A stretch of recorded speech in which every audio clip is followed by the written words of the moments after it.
Hey guys, Mr. Riz to help you out on the next part here. So what we're going to be doing is solving equations, but now we're actually going to have a radical. So to solve an equation by the radical, what we need to do first is to isolate the radical. So that means if there's anything multiplied, divided, added, or subtracted outside of it, we need to do that, get rid of those things and get the radical by itself. Once we get that, we're going to raise the power of that radical. So if we have a normal square root, we'll square the other side. If we have a cube root, we'll cube the other side, and so on. Once we do that, that eliminates the radical. We'll then solve the remaining equation inside. And then what we have to do last is we need to check our answer to make sure that it still works. So one thing with radicals is sometimes we can get in things known as extraneous solutions. So those are solutions that work when the equation is changed and manipulated. But if we go back to the original problem and plug that number back in, it just doesn't work out. So let's solve this problem here. All right, so we already have the radical by itself. There's not a 2 on the outside or plus 3 on the outside. So we got it isolated. There's step 1. Our step 2, we're going to raise the power. So technically, we're going to square both sides. Now, when we square a square root, it cancels out. So we're left with the 2x minus 1. We have to do 3 squared. 3 squared is not 6. 3 times 3 is 9.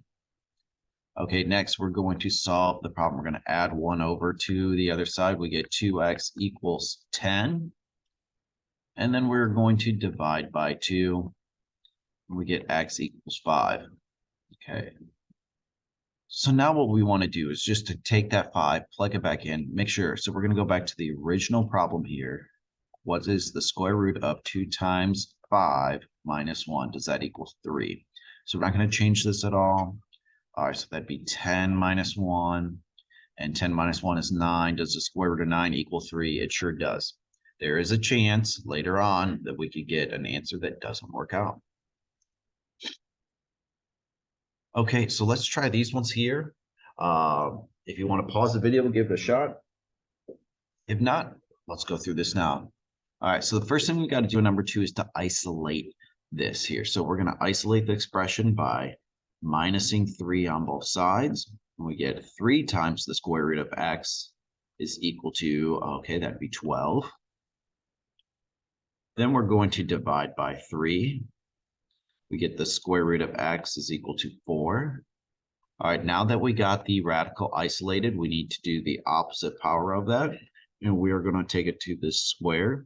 And we get x is equal to 4 squared is 16. All right, we just want to, at the end, just off to the side, double check. Does 3 times the square root of 16 plus 3 equal 15? Well, square root of 16 is 4.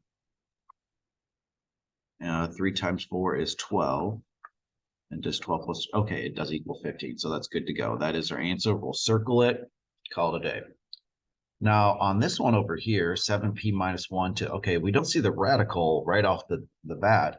But we do know that the 1/3 power does make it a cube root. Okay, so we're going to rewrite this as a cube root. Now we clearly see the radical. We're going to isolate this radical. So we're going to get rid of this plus 11 by minusing 11 on both sides. So we get the cube root of 7p minus 1 is equal to, all right, 7 minus 11 is a negative 4. Now that this radical is isolated, we are going to do the opposite, or instead of cube rooting, we're going to cube it. All right, so that will cancel out the radical. We get a 7p minus 1. Now, negative 4 cubed is not negative 12. It's negative 4 times negative 4 times negative 4. That would be negative 64. All right, to solve, we're going to add 1 over to the other side. Right over here, we get 7p is equal to negative 63. And then we are going to divide by 7. And we get p equals negative 9. All right, now before we circle it, let's just kind of off to the side, double check this here. Does 7 times negative 9 minus 1 to the 1/3 power plus 11, does that equal 7? All right, so 7 times negative 9, that is negative 63. 1/3 power plus 11. Okay, actually, I'm just going to write, we're always going to check to see if it equals 7 here. All right, if we subtract 1, that's negative 64. All right, can we take the cube root of a negative number? I know we can't take the square root, but if we take the cube root negative 64, just typing in the calculator, to the 1/3 power, that is a negative 4. So we get negative 4 plus 11, and negative 4 plus 11 is 7. So that is the right answer. Okay, so these worked out. We're good to go. So you guys actually have 2 assignments here. Your first one is to just do a basic IXL. So you guys have IXL M14 to do. If you need some help, have any questions? And now your next assignment here is going to be this worksheet solving these radicals. We'll do a couple of these here too as a class, but roughly it's the same thing. We're gonna make sure we get this really net, get this down pat before we move on. Okay, if you guys have any questions, comments, or concerns, let me know. Oh, actually, let's do this one here. Let's move on. All right, I'm gonna help you guys out there. Okay, what happens here if we have like to the 2/3 power?